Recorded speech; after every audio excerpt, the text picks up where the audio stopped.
আউয়াল আবু বকর সিদ্দিক, তিনি প্রথম খলিফা। তিনি খেলাফতের দায়িত্বভার গ্রহণ করলেন, যার কথা আমার হাবিব ইশারা ইঙ্গিতে বলে গিয়েছেন। হযরত আবু বকর সিদ্দিক বলেন, আমি তো একটু স্বভাবে নরম মানুষ, আমার প্রধান বিচারপতির দায়িত্ব পালন করবে হযরত উমর। কে পালন করবে? হযরত উমর। প্রধানমন্ত্রী আবু বকর সিদ্দিক, প্রধান বিচারপতি হযরত আবু বকর সিদ্দিক রাদিয়াল্লাহু তাআলা আনহু। হযরতে উমর রাদিয়াল্লাহু তাআলা আনহু 1 বছর বিচার কার্যালয়ে এসেছেন, সাইন করেছেন, বেতন নিয়েছেন। 1টা বছর পরে গিয়া হযরত আবু বকর সিদ্দিককে বললেন, ইয়া খলিফাতা রাসূলুল্লাহি, বড় করে বলেন সাল্লাল্লাহু আলাইহি ওয়াসাল্লাম, ও আমার আল্লাহর রাসূলের সাহাবী আবু বকর, আপনি কেন আমাকে এই পোস্টের মধ্যে নিয়োগ দিলেন? খামাকা টাকাগুলো কেন বিনষ্ট করছেন? হযরত আবু বকর জিজ্ঞেস করে, উমর, কেন তুমি এই কথা বলছো? তখন হযরত উমর বলেন, ফামাকাসা আমান কামিলা, পূর্ণ 365 দিন চলে গেল আমার এই রাজ্যের মধ্যে। ফালাম ইয়াখতাসিহুম ইলাইহি ইসনান, একটা মানুষও আমার কাছে এসে মারামারি, জায়গা জমি ফাড়াফাড়ি কোনো কিছুর বিচার দেয় নাই। সুবহানাল্লাহ।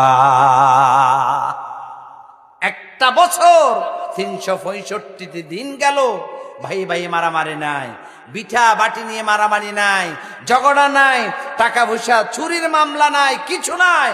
আমি কেন অলস অলস এই সময়টা পার করব, একটু বলো না। তখন হযরত উমর বলেন, ইয়া আমিরাল মুমিনিন, ইয়া খলিফাতুল আউয়াল, মা হাজাতা বি ইনদা কওমিন মুমিনিনা ইয়া খলিফাতা রাসূলিল্লাহ। ও আল্লাহর রাসূলের সাহাবী আবু বকর, আপনি কেন আমাকে বেতন দিচ্ছেন জানি না, আমি মনে করছি আমি উমরের কোনো প্রয়োজন নাই।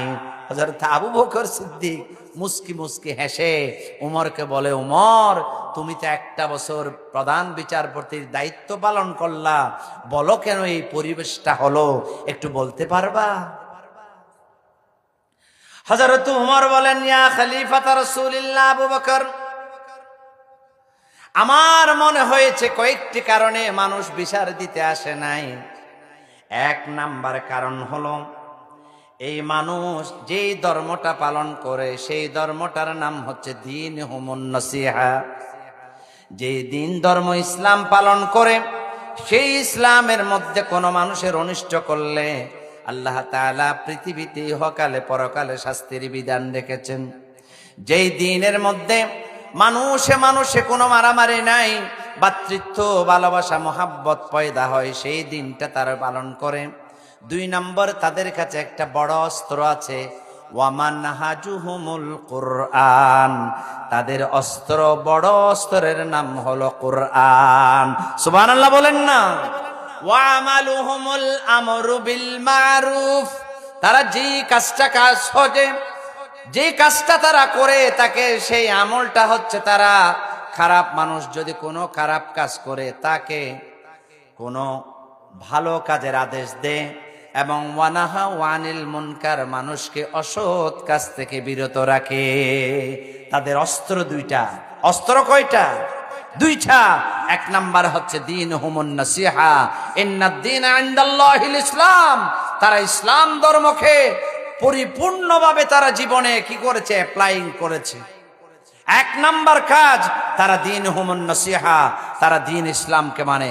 যেই দ্বীন ইসলাম সম্পর্কে আমার আল্লাহ তাআলা বলছেন, মুহাম্মদ, আল-ইয়াওমা আকমালতু লাকুম দীনাকুম ওয়া আতমামতু আলাইকুম নি'মাতি ওয়া রাদিতু লাকুমুল ইসলাম দীনা। আজকের এই দিনে আপনার দ্বীন ধর্ম ইসলামকে আমি পরিপূর্ণ করে দিলাম, এবং আমি আল্লাহ শুধু পরিপূর্ণ করলাম না, আপনার এই দ্বীনের উপর আমি সন্তুষ্ট হয়ে গেলাম। সুবহানাল্লাহ বলবেন না? ইহুদিদের একজন বড় আলেম ছিলেন, তিনি বলছেন, তিনি পরে ইসলাম ধর্ম গ্রহণ করেছেন, তিনি বলছেন এই রকম আয়াত যদি জবুরে নাজিল হইতো, এই রকম আয়াত যদি ইনজিলে নাজিল হতো, এই রকম আয়াত যদি আমাদের আগেকার দিনের মধ্যে নাজিল হতো, আমরা সেই দিন তাদের জন্য ঈদের দিন ঘোষণা করে দিতাম। সুবহানাল্লাহ। আজ আমরা ইসলাম পেলাম, ইসলামের ফলোয়ার নাই। নামে আছে ইসলাম, নাম আমার আব্দুর রহমান, আব্দুর রহিম, কাজ আমার ব্রাহ্মণের মতো, কাজ আমার খ্রিস্টানের মতো, কাজ আমার বৌদ্ধদের মতো। অথচ সাহাবীদের অস্ত্র ছিল এক নাম্বার, তারা ফলো করত দিন হুমুন নসিহা, তারা ইসলামকে পরিপূর্ণভাবে মানত। দুই নাম্বার ওয়ামানহাজুহুমুল কোরআন, তাদের অস্ত্র ছিল কোরআন। বড় করে বলেন সুবহানাল্লাহ। আর তাদের কাজ ছিল কোন নেতার বই করত না, কোন পার্টির বই করত না, যেখানে অন্যায় সেখানে প্রতিবাদ। ঠিক কিনা বলেন? আমার দেশের ভাইয়েরা, আমার দেশের কলিজার টুকরা ইউনিভার্সিটির ছেলেগুলো বলো, সহ্য করতে করতে 17টা বছর সহ্য করলাম, আর হবে না। যেখানে অন্যায় হবে সেখানে দাঁড়িয়ে যাব। ঠিক কিনা বলেন? ভবিষ্যতে যারা আসবে, আমার কোরআনের বিরুদ্ধে যদি কোনো কিছু বলা হয়, আমার মেয়েদের নারীদের নেকাব নিয়ে যদি কোনো কথা বলা হয়, হাদিস নিয়ে যদি কোনো কথা বলা হয়, ইসলাম ধর্ম নিয়ে যদি কোনো কথা বলা হয়, সংসদে যদি কোরআনের বিরুদ্ধে কোনো আইন পাশ করা হয়, আমরাও প্রয়োজনে জীবন দিতে রাজি। ঠিক কিনা? ওয়ামানহাজুহুমুল কোরআন, তারা অস্ত্র নিয়েছে দুইটা, দীনুহুমুন নাসিহা, আর তাদের প্রধান অস্ত্র কোরআন। কাজ করছে দুইটা, ইয়ামুরুনা বিল মারুফ, মানুষকে ভালো কাজের আদেশ দিয়েছে, আর খারাপ কাজ থেকে মানুষকে বিরত রেখেছে। খারাপ কাজ থেকে কিভাবে বিরত রাখবে তার স্টেজ আছে। রাসূলুল্লাহ বলছেন, মান রাআ মিনকুম মুনকারান, তোমাদের সমাজে যদি কেউ অন্যায় করে, অবিচার করে, মদ্যপান করে, গাঁজা বিক্রি করে, সুদি লেনদেন করে, জেনা ব্যভিচার করে, তারা যদি কোনো ঘের দখল করে, জমি দখল করে, তখন তোমাদের যাদের শক্তি আছে তোমরা তাদেরকে বাধা দিবা। যদি শক্তি থাকা সত্ত্বেও তোমরা বাধা না দাও, কাল কিয়ামতের ময়দানে আসামির কাঠগড়ায় দাঁড়াইতে হবে। এরপরে রাসূলুল্লাহ সাল্লাল্লাহু আলাইহি ওয়াসাল্লামের এই সাহাবী হযরত উমর বলেন, ওয়া ইযা মারিদা আহাদুহুম আদু, হাবিবে কিবরিয়ার এই জলিলুল কদর সাহাবী বললেন, 1 বছরের ভিতরে বিচার না হওয়ার কারণে তারা যদি কোনো মানুষ অসুস্থ হয়, সেই অসুস্থ মানুষকে তারা সেবা শুশ্রূষা করে। আমাদের দেশে এখন বিপরীত। আমরা মানুষ অসুস্থ হলে টাকা দিই না, আমরা 4 দিন নাফাতেয়ার জন্য টাকা দিই, চল্লিশার জন্য টাকা দিই। আমরা মানুষের যখন অসুস্থ হয় তখন তার পাশে দাঁড়াই না।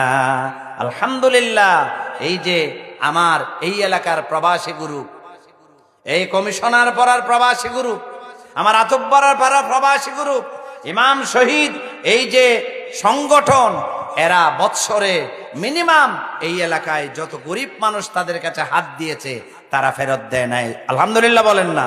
আল্লাহ তুমি তাদের টাকার মধ্যে, তাদের কাজের মধ্যে বরকত দান করো, আমিন বলেন। যখন কোনো মানুষ অসুস্থ হয় তারা তার সেবা করে, শুশ্রূষা করে। আর কোনো মানুষ যদি অসুস্থ, দরিদ্র হয়ে যায়, গরিব হয়ে যায়, নাসারুহু, তারা তাকে সাহায্য করে। সুবহানাল্লাহ। হযরত উমর হযরত আবু বকর সিদ্দিককে জবাব দিলেন 6টা কথা। এরপরে